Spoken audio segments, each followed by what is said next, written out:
couple of tips you really should know to get the most out of your first trip to a wave pool. Let's do it. People are like, oh, the background's all blown out. I don't know, bad time of day.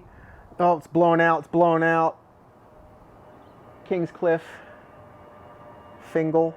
Finkel is Einhorn. Einhorn is Finkel, not Finkel. Fingal. I hope somebody out there just got the Einhorn and Finkel. Yeah, so that's not bad on the balcony, eh? So this is the first video I've ever done an Ace Ventura reference. Oh, I really hope somebody picked up on that. Possibly one of the best cinematic films of all time.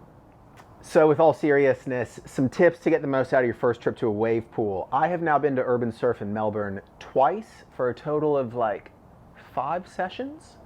Here's some things that I wish somebody had maybe told me, so I'm telling you. If you dig this, like, subscribe, hit the buttons, follow along on social media, help me with the YouTube algorithm.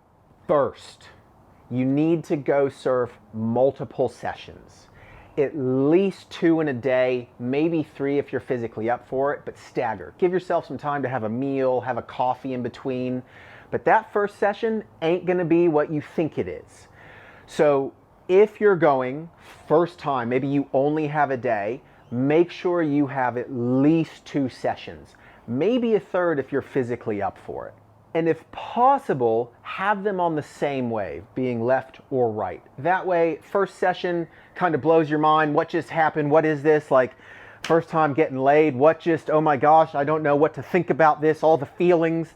So the second time, hopefully you're a bit more familiar and you kind of know what works and what goes where. So at least 2 sessions in a day, maybe 3. And if you've got a couple of days, even better. Second, watch out for the grate. This might change depending upon which wave setting you're on because the push of water is going to be different. But I have seen more than one person get devoured by the grate. Now this is for Urban Surf. Maybe the other pools don't have this grating. Just don't sit, if you're at Urban Surf, right next to that grate, because as the plume starts coming, it pulls and then it starts to push. And I've seen guys literally get submerged and pushed against the grate and crack some surfboards and fins. So just be cautious of that. The pressure. Oh, the pressure. So first couple times I've been to Urban Surf, I sucked. Like legitimate sucked. The photos you see in this are like a sprinkling of occasionally somehow knowing what I'm doing in the 10th of a second of that frame grab of whichever photographer snapped those. So I would consider myself at times a solid intermediate surfer. I have moments of flaring, fins out, wax, big floaters. I can get barreled, and other times it feels like I have never surfed in my life.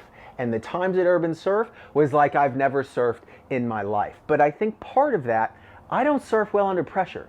You come on a trip with me into the Ments on our coaching trips, soon as a photographer gets in the water, I crumble. I crumble to pieces. I can't handle it. So the pool is kind of this interesting pressure, mostly self-pressure of suddenly I'm waiting in line and there's all these people watching and fuck up, because if I fuck up then the next person's gonna get pissed off and don't.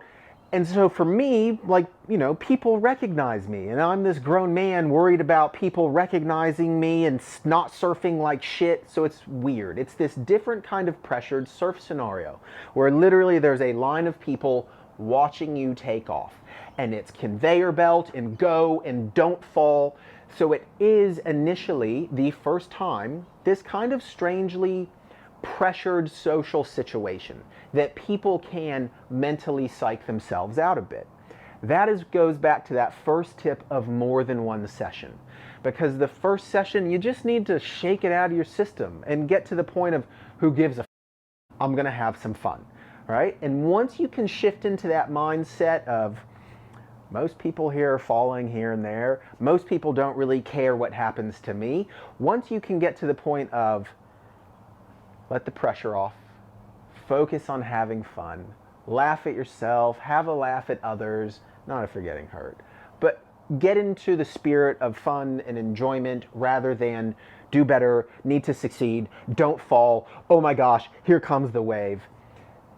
get comfortable with that situation because it is a very different surf scenario. The only other place I've ever had a surf situation like that is essentially macaronis in the mental eyes, because you wait in line and the wave comes and it's your turn. It's great. It works like that. Just be prepared for a different type of mental self-pressure and you're good to go. Another tip, but not so much a tip, a question. People have mentioned to me, what about boards and needing more volume than salt water because of fresh water? Bullshit. Don't worry about that. Surf what your standard board is, but obviously make sure that board suits the wave. So wave settings. Urbn Surf in Melbourne has now added another wave setting that they didn't even have last time I was there. I've surfed intermediate, advanced, and that's it. That was a big gap. Quite a big gap. And even at intermediate, there was often a lot of people that shouldn't necessarily have been an intermediate. A+ though for going after it. Well done. So that big gap I think has now been filled by intermediate turns or advanced turns, where it's not so much a barrel wave, it's just kind of turning.